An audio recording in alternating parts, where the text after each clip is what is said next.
एक सामान्य व्यक्ति की बेटी और एक राजा की पुत्री, ये दोनों आपस में सखी थी एक दूसरे की। सब लोग इधर देखो, कथा सुनो बहुत ध्यान से। तो एक बार एक संत चातुर्मास करने के लिए गांव में आए। तो राजा की बेटी रोज अपने भवन से निकल के आती, जमींदार की बेटी के साथ खेलती थी। तो वो संत आकर के उस जमींदार के घर पर ही 4 महीने के लिए रुके। अब संत ने आकर के अपना पूरा, अब जैसे ऐसा होता है कि घर में जब कोई रसिक आते हैं, कोई कथा वक्ता आते हैं, कोई महापुरुष आते हैं, तो 15-16 साल के बच्चे तो कमरे से नहीं निकल के आते अपने। छोटे छोटे बच्चे होते हैं ना, वो देखेंगे अब ये क्या कर रहे हैं, अब इनके ठाकुर जी को कैसे बैठा रहे हैं। कई घरों में हम जाते हैं, हमारे लाल जी संग जाते हैं, छोटे छोटे बच्चे आके हम बैठ जाएं, हम देखें आप कैसे श्रृंगार करोगे। तो फिर श्रृंगार देखते, उनकी इतनी रुचि होती है ठाकुर जी की सेवा में, उनको लगता है ये खेल सबसे अच्छा है। वो बारबी वगैरह को, डॉल को तैयार करती है ना, तो उनकी रुचि बन जाती है कि इनको हम तैयार किया करें। एक घर में एक बालिका थी, वो अपने ठाकुर जी की सेवा करती थी। तो मैं भी उस घर में रुका हुआ था। तो एक दिन वो सेवा कर रही थी और उसके बगल में छोटी सी लाली बैठी थी। तो मैं देख रहा था ये क्या चल रही है चर्चा। तो वो जो बड़ी बालिका जो सेवा कर रही थी ठाकुर जी की, वो छोटी वाली उससे कहती है, ये बोलते क्यों नहीं है। तो बड़ी वाली बोली, बोलते हैं, तू बात तो कर।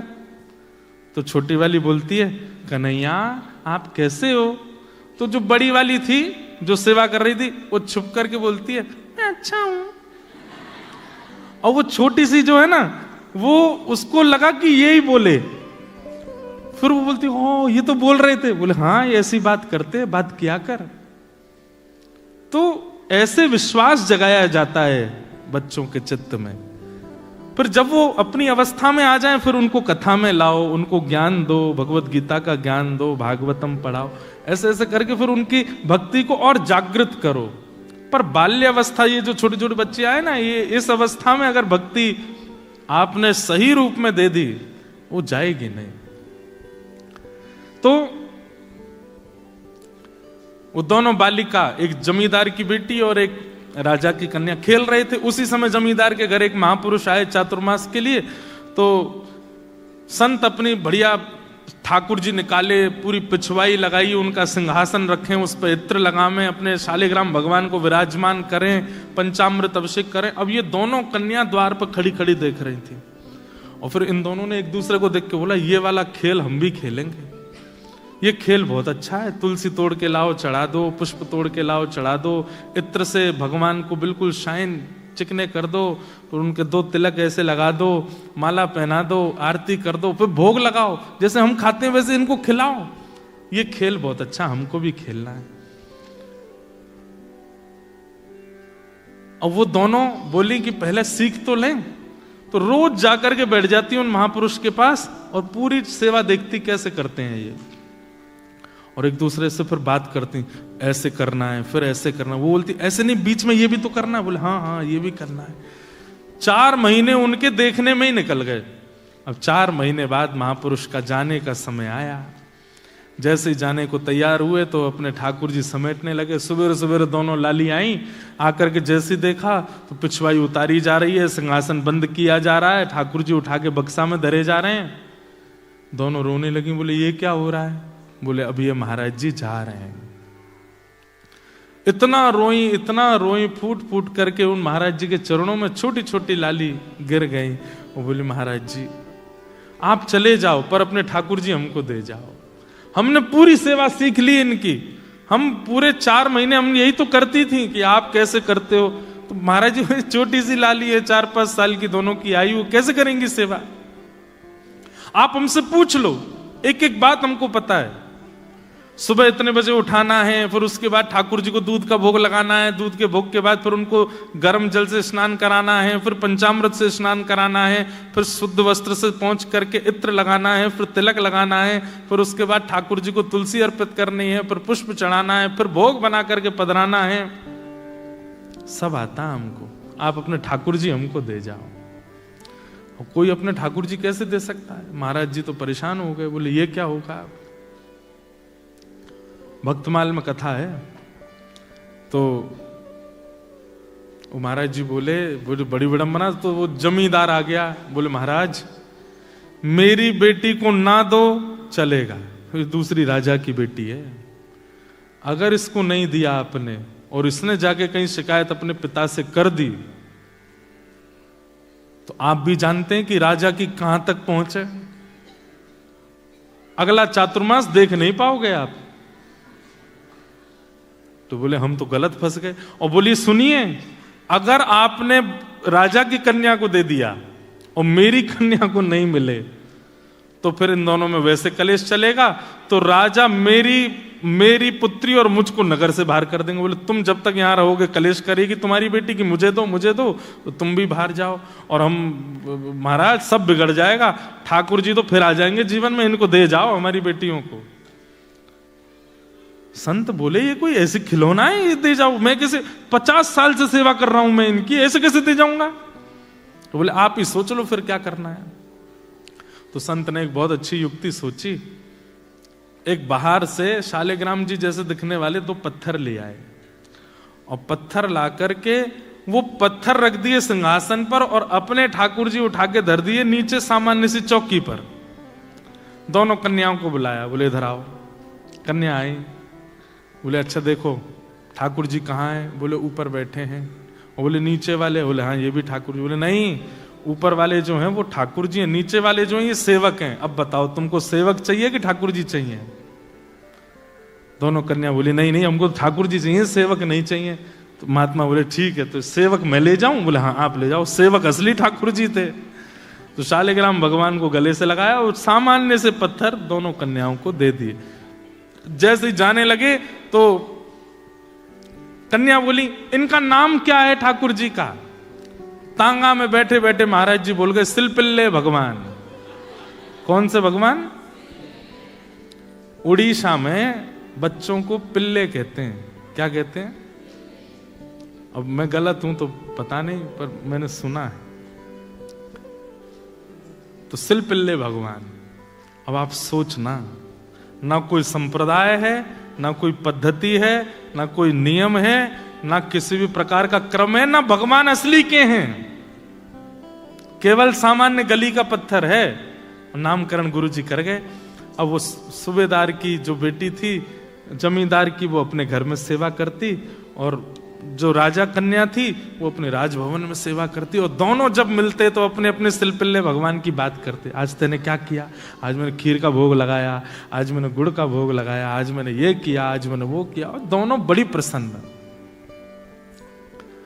अब एक दिन क्या हुआ, जो जमींदार था उसका छोटा भाई, वो उससे बहुत बैर मानता था अपने बड़े भाई से। उसने कहा, पैसे देकर के चोरों को बुलाया और कहा इसका पूरे घर का सब सामान चोरी करके और ले जाओ और पीछे से मेरे घर में धर देना। लोगों को तो यही पता चलेगा चोरों ने चोरी की, ये थोड़ी पता चलेगा मैंने करवाया। तो चोर गए, आधी रात में पूरा घर चोरी कर लिया, उसमें सिलपिल्ले भगवान और ले गए जमींदार की बेटी के। अब सुबह उठते ही पूरा घर तो रोवे कि हमारे चांदी के बर्तन चले गए, हमारे सोने चले गए, हमारे आभूषण चले गए, हमारे तखत चले गए, हमारे बिस्तर चले गए, ये चले गए। और वो कन्या रो मेरे भगवान सिलपिल्ले चले गए। मेरे सिलपिल्ले कहाँ चले गए? उन्होंने कुछ खाया नहीं होगा, सुबह से भूखे बैठे होंगे बेचारे, सुबह उठते ही दूध पीते हैं, नहीं पिलाऊं तो रोते हैं, कहाँ चले गए होंगे? पिताजी मेरे सिलपिल्ले भगवान लाओ, मेरे सिलपिल्ले भगवान लाओ। पिताजी बोले यहां पूरा घर लुट गया, तेरे को वो पत्थर की पड़ी है? बोले पिताजी पत्थर नहीं है मेरे भगवान सिलपिल्ले हैं। वो खाते हैं, मैं खिलाती हूं उनको, उन मेरे साथ बैठते हैं, बात करते हैं मेरे से। बंधुओं, परिवार का जो विरह था वो तो 2-3 दिन में कम सा हो गया, लेकिन उस कन्या का नहीं हुआ। वो तो रो रो करके बेहाल, भोजन पानी छोड़ दिया, रोने लगी। बोले मैं प्राण त्याग दूंगी मेरे अगर परमात्मा नहीं आए तो पिता ने कहा देख, ये सब किया धरा तेरे चाचा का है और हम सब जानते हैं कि सारा धन उसने अपने घर में धर रखा है, लेकिन क्या बताएं समाज में उसकी छवि बढ़िया है, इसलिए कोई मानेगा नहीं। चोरों का इल्जाम लगा रहे हैं, चोर ले गए। लेकिन तू तो उसकी भतीजी है, तुझ पे तो थोड़ी दया आएगी उसको, तू चली जा। उसके घर जाके कहते चाचा जी कुछ दो चाय मत दो, मेरे भगवान दे दो। तो बेटी चली गई। चाचा जी हमें पता है चोरी आपने करवाई हमारे घर में। ये सुनते ही चाचा तो बरसने लगा, तुझे किसने कहा मैंने चोरी करवाई है? बोले मैं आपको दोष देने नहीं आई हूं, मेरे सिलपिल्ले भगवान भीतर है, उनको दे दो, बाकी कुछ दो चाहे मत दो। तो चाचा ने सोचा अगर मैंने सिलपिल्ले दे दिए तो प्रमाणित हो जाएगा ना कि चोरी मैंने ही करवाई है, ऐसे कैसे दे दूं? तो व्यंग में चाचा बोले तेरी भक्ति बहुत है, तू अपने घर से चल के यहां तक आई है, तो चल अपने सिलपिल्ले भगवान को बुला दे, अगर वो घर में हो तो खुद निकल के आ जाएंगे बाहर, इतना तो कर ही सकते हैं। और कहते हैं श्री नाभा गोस्वामी जी, उस कन्या ने आर्त भाव से नेत्रों में अश्रु भराए और दोनों भुजा खड़े करके हाथ कांप रहे हैं, पैर कांप रहे हैं, होठ फड़फड़ा रहे हैं, हे मेरे सिलपिल्ले नाथ, यदि मैंने भाव से आपकी सेवा की हो, यदि मैंने आपसे बहुत प्रेम किया हो, यदि आपकी सेवा में कोई चूक ना की हो, तो आप चल करके बाहर आ जाओ। इतना कहते ही वो सामान्य सा पत्थर हवा में तैरता हुआ आया और आकर के उस कन्या के हृदय से आकर के लग गया। सब देखते रह गए और सिलपिल्ले भगवान आकर के उस कन्या के हृदय से चिपक गए। बंधुओं, वो चाचा ने जब देखे कि अपने आप भीतर से पत्थर उड़ करके आया और आके हृदय से लग गया, वो तो तुरंत नतमस्तक हो गया। बोले कि जिस घर में ऐसी भक्त कन्या है उस घर से मैं विद्रोह मानूं? सारा धन लेकर के गए, अपने भैया को अर्पित कर दिया और भैया को जाके बताई बात। तब परिवार के घर के लोगों ने ये माना, वो अब तक तो यही मानते थे कि पत्थर से खेलती है, तब उनको विश्वास हुआ कि नहीं ये तो साक्षात परमात्मा है। सिलपिल्ले। अब राजकन्या, उस राजकन्या का विवाह हो गया। विवाह में उसने एक ही शर्त रखी कि मैं अपने सिलपिल्ले भगवान को लेके जाऊंगी। सिलपिल्ले नाम सुनते ही जिससे ब्याह हो रहा था राजकुमार, वो बहुत जोर से हंसा। तो उसी समय राजकन्या को खटक गया। वो बोले कि ब्याह तो करूंगी लेकिन इसके संग रहूंगी नहीं, मैं मेरे ठाकुर जी की हंसी उड़ा रहा है। ब्याह हो गया, पालकी में बैठ करके जा रही थी अपने ससुराल। तो बीच रास्ते में कहीं रुके सब लोग प्रसाद पाने के लिए, और वो कन्या अपनी पालकी में बैठी सिलपिल्ले भगवान से बात कर रही थी। भूख लगी है, कुछ खाओगे? अरे आज तो बहुत थक गए होंगे आप, अब मैं अभी पहुंच जाएंगे, फिर वहां बना करके खिलाऊंगी, रास्ते में नहीं खाते, झूठा कूटा हो गया होगा। ऐसे ऐसे बात कर रही थी। तो राजकुमार, उसने सोचा सब लोग व्यस्त हैं, मैं जाके पालकी में बैठूं, थोड़ी देर बात तो करूं इससे, अभी तक मुझसे बात नहीं करी इसने। तो राजकुमार आया, आकर के पालकी में बैठा। बोले क्या बड़बड़ा रही थी तुम, किससे बात कर रही थी? तो अपने ठाकुर जी को ऐसे डलिया में, सुंदर पात्रों में ठाकुर जी थे हृदय, मेरे प्राणनाथ, मेरे जीवननाथ, मेरे सर्वस्व, मेरे प्राणाधार, मेरे जीवनधार सिलपिल्ले। बोले सुन, तू कुछ भी बोला कर, ये प्राणनाथ मत बोला कर, तेरा प्राणनाथ मैं हूं। 7 फेरे होने के बाद जीवन भर तेरा प्राणनाथ मैं रहूंगा, ये पत्थर को प्राणनाथ मत बोला कर। ये सुनते ही राजकन्या तो पहले ही चिड़ी बैठी थी उससे। बोले तुम प्राणनाथ कैसे हो सकते हो? तुमको अपने प्राणों की पता है? तुमको अपने प्राणों का भरोसा है? कब चले जाएं तुम मेरे प्राणों के नाथ बनोगे? अरे ये तो संसार समाज है, यहां विवाह करना पड़ता है कन्या को, तुमसे ब्याह कर लिया है मैंने, वास्तव में तो मेरे सिलपिल्ले भगवान तुम पर कृपा करने के लिए जा रहे हैं, तुम मेरे प्राणनाथ नहीं हो सकते। संसार के लिए पति बन गए हो, पर मेरे पति, जगत पति तो मेरे सिलपिल्ले भगवान है। ये सुनकर के राजकुमार को क्रोध आया।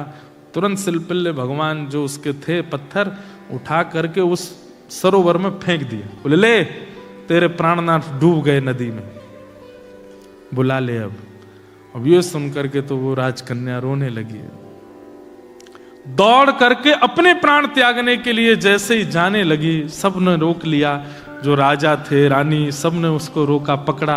वो चिल्ला चिल्ला करके कहे मेरे प्राण चले गए, अब मैं जीवित नहीं रह सकती, अब मैं जीवित नहीं रह पाऊंगी।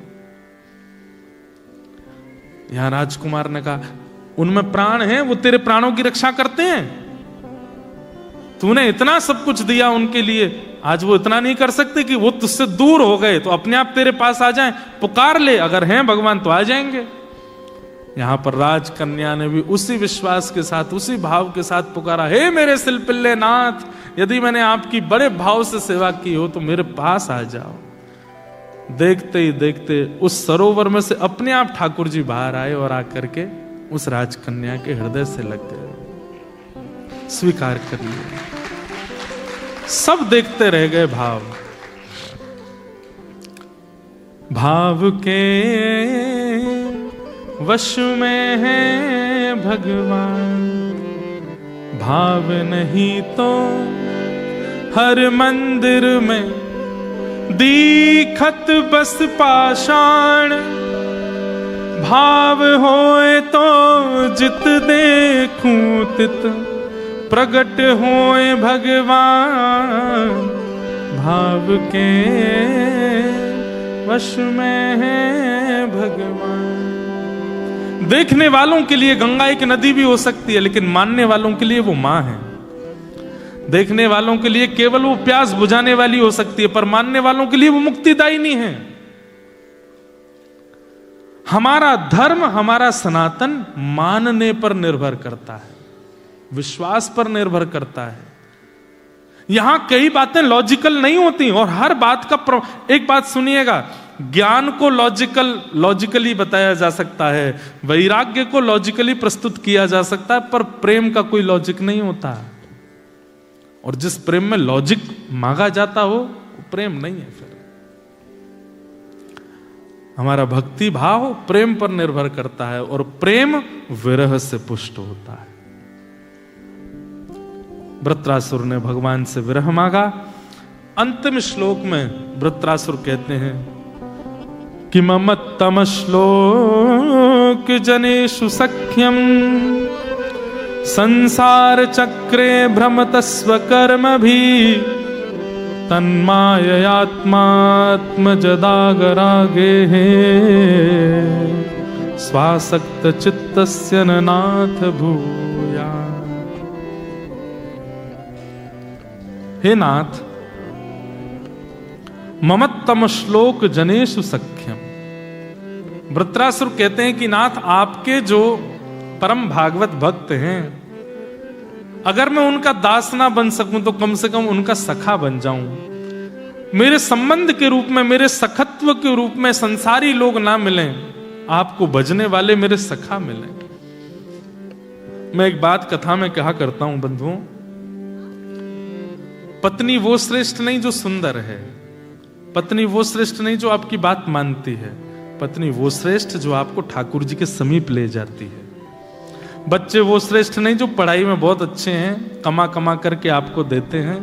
बच्चे वो श्रेष्ठ जिनकी वजह से आप कथा में आते हो। संबंध संसार का कोई भी वो अच्छा है जिससे आप ठाकुर जी के समीप पहुंचे हो। और जिस व्यक्ति ने केवल व्यसन की समीपता दिलाई हो, जिस व्यक्ति ने केवल आपको संसारी चल तुझे न्यूजीलैंड की वो वाली चीज खिला के लाता हूं, ऐसे सखा होते हैं कोई? चल तुझे वहां घुमा के लाते हैं, तो नई ब्रांड वाली पीला पानी आया पिला के लाता हूं, ये कोई सखा? सखा तो वो श्रेष्ठ जो कहे, अरे महाप्रभु जगन्नाथ रथ यात्रा कर रहे हैं, चल तुझे दिखा के लाता हूं। आप कहो अरे बहुत भीड़ होगी भाई, कैसे? अरे जीवन भर क्वींसलैंड देख लेंगे, जीवन भर ऑस्ट्रेलिया घूम लेंगे, अमेरिका देख लेंगे, एक बार देवों के देव, नाथों के नाथ, अनाथों के नाथ जगन्नाथ जी को रथ में तो देख लें एक बार, चल जगन्नाथ यात्रा। ऐसे मित्र को गंडा बांध देना, बोले जीवन में तेरी मेरी यारी कभी खत्म नहीं होगी, तू मेरा सबसे अच्छा सखा, ठाकुर जी के पास ले जा रहा है। जिसने फोन करके आपको कहा हो कि भैया इंद्रेश जी आ रहे हैं, मेलबर्न में कथा है, सुनने आना तुम, आपने कहा भाई कौन इंद्रेश जी कौन? अरे रुक जा, लिंक भेजता हूं यूट्यूब की, देख एक बार सुनने आइयो। अरे मैं तो बहुत व्यस्त हूं। अरे ठीक है यार, शनिवार रविवार है, एक दिन सोमवार है, एक दिन का बनाता हूं। और आप आ गए कथा में। तो जिस सखा ने आपको बुलाया भले ही कथा से कोई फर्क पड़ा हो नहीं पड़ा हो, लेकिन वो सखा बहुत अच्छा है जिसने आपको कथा में बुलाया, जो ठाकुर जी का सामीप्य प्रदान करवा रहा है, जो ठाकुर जी के समीप लेके जा रहे हैं, वो सबसे वही बात यहां पर कह रहे हैं। एक रामायण की चौपाई, मानस जी की चौपाई मुझे याद नहीं, याते भलो नरक को वासा, दुर्जन संग न देह विधाता। हाँ, सत्संगी का हमको कभी संग ना मिले, इससे बढ़िया तो हमको नरक मिल जाए, लेकिन कभी गैर सत्संग ना मिले। तो इसलिए यहां पर क्या कह रहे हैं कि ममत्तम श्लोक जनेषु सख्यम। वृत्रासुर कह रहे हैं नाथ जाते जाते एक कामना और पूरी कर जाओ। बोले क्या? आपको जो भजने वाले हैं, आपका जो स्मरण करने वाले हैं, उनको मेरा सखा बना दीजिए, वो मेरे सखा बन जाएं। बोले उससे क्या होगा? बोले जब आपको भजने वाले मेरे सखा बन जाएंगे तो उन सखाओं का जब मैं दर्शन करूंगा, जब मैं उनके पास बैठूंगा, जब वो मेरे समीप आएंगे, उनका दर्शन, उनका स्मरण और उनकी वार्ता से ही मेरे ना जाने कितने पाप नष्ट हो जाएंगे। चलती फिरती गंगा है ऐसा मित्र जो ठाकुर जी की याद दिलाता हो, ठाकुर जी के समीप ले जाता हो, ठाकुर जी की बातें बताता हो। वो सबसे अच्छा सखा है, वो सबसे अच्छी पत्नी है, वो सबसे अच्छा जीव है। उसका त्याग मत करना।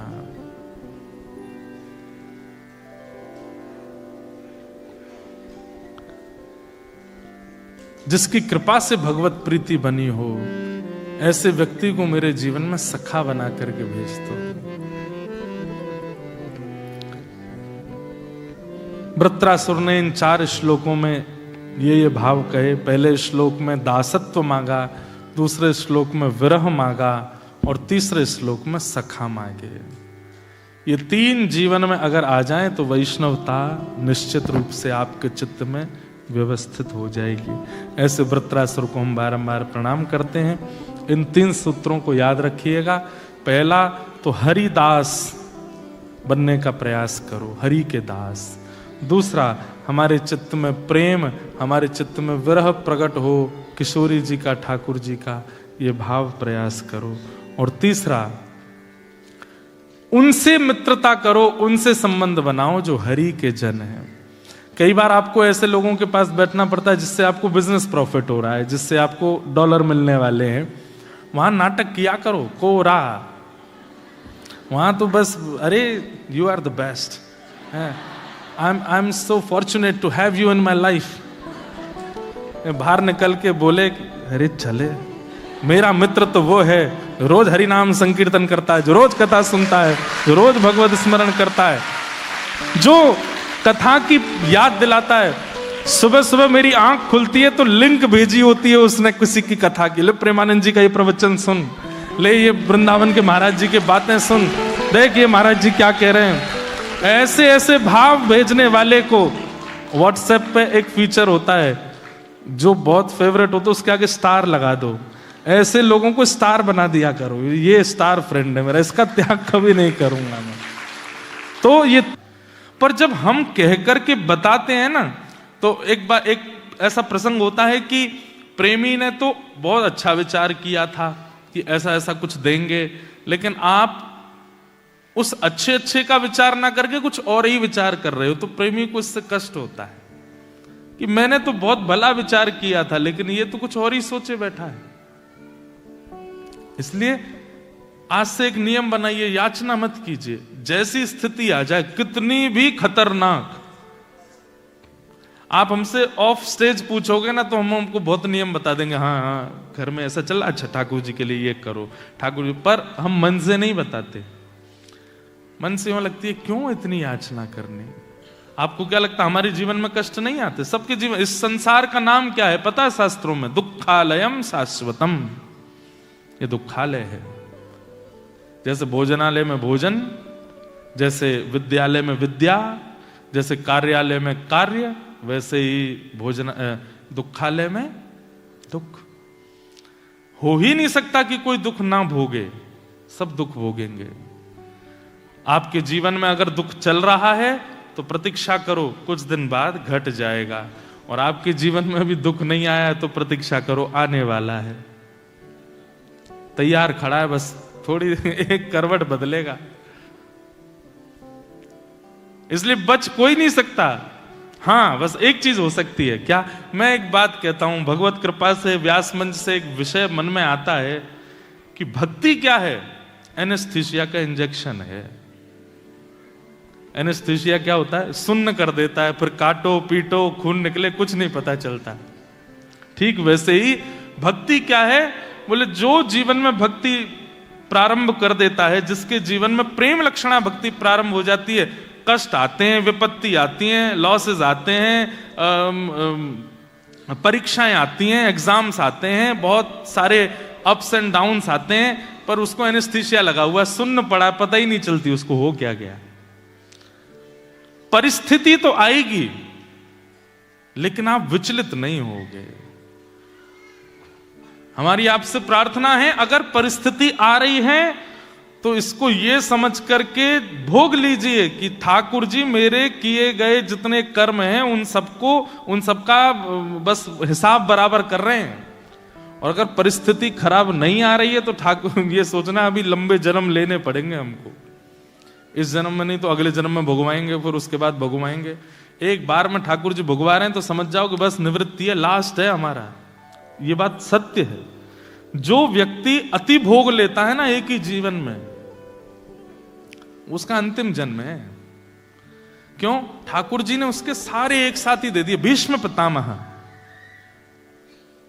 इतमतिरुपकल्पिता वितृष्णा भगवत सात्वत पुंगवे विभूम्ने स्वसुखमुपगते क्वचिद् विहर्तुं प्रकृतिमगं किल यस्य गोपबद्ध्व कृतमनुकृतवत्य उन्मदान्धा प्रकृतिमगं किल यस्य गोपबद्ध्व। भीष्म पितामह क्या कहते हैं ठाकुर जी से?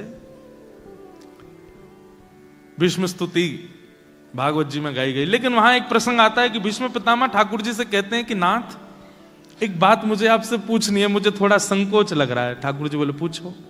सब लोग इधर देखो।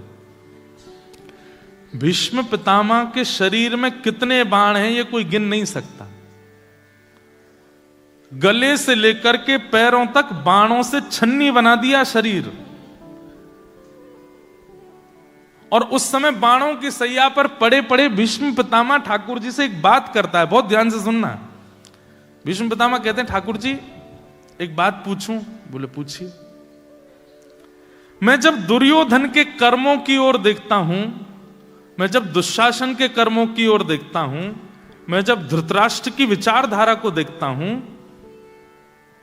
मैं जब इन कौरवों के ऊपर दृष्टिपात करता हूं तो मैं बहुत भला लगता हूं।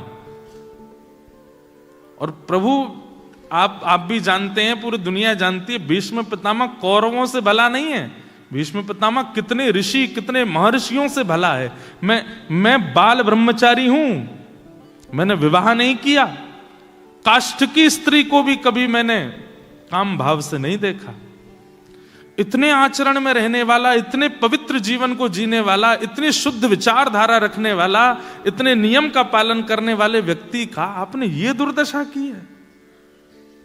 और भरी सभा में दुशासन द्रौपदी के चीरहरण कर रहा था, उसको एक बाण में मरवा दिया। दुर्योधन को एक गदा में मरवा दिया। और भीष्म पितामह जो इतने नियम कानूनों का पालन करता था उसको आपने छन्नी बना दिया। प्रभु ये कैसा कर्मफल दिया आपने मुझको?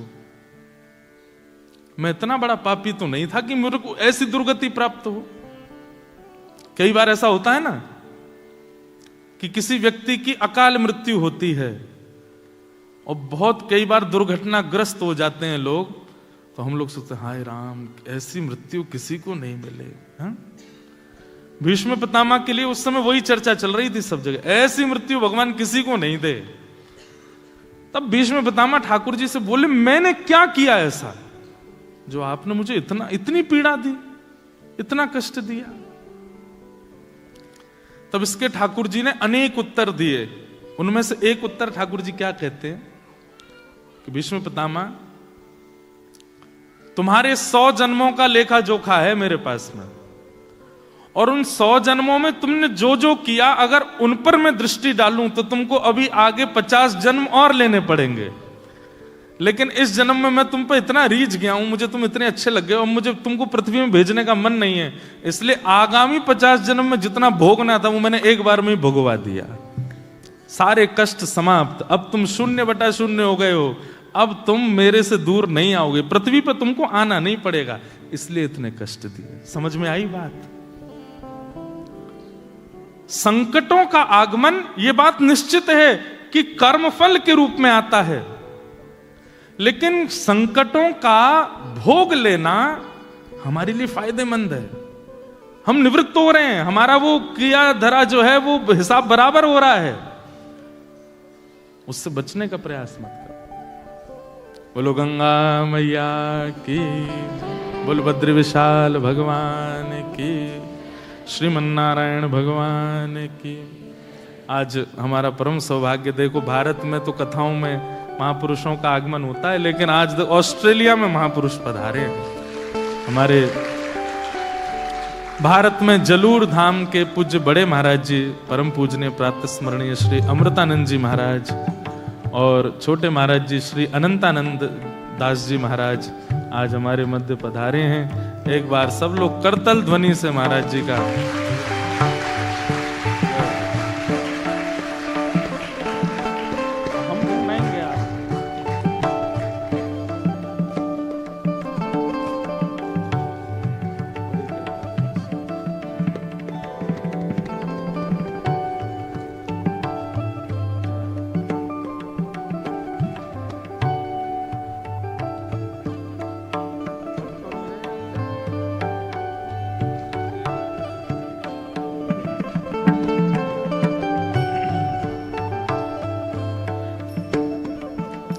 अभी यहाँ ऑस्ट्रेलिया से पहले हमारी जो भारत में कथा थी वो हरिद्वार में थी, और हरिद्वार में जो कथा हुई थी वो पूज्य महाराज जी के द्वारा ही कराई गई थी।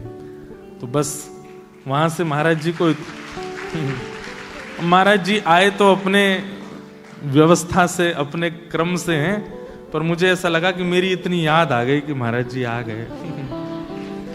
हमारे परम मित्र पूज्य श्री राम जी महाराज, श्री अनंतानंद जी महाराज, छोटे महाराज जी, और बड़े महाराज जी पूज्य श्री अमृतानंद जी महाराज, आप दोनों के युगल चरणों में बारंबार प्रणाम करते हैं। और सब मेलबर्न वासियों की ओर से महाराज जी को जय श्री कृष्ण, जय सिया राम, जय श्रीमन नारायण, जय जय श्री राधे।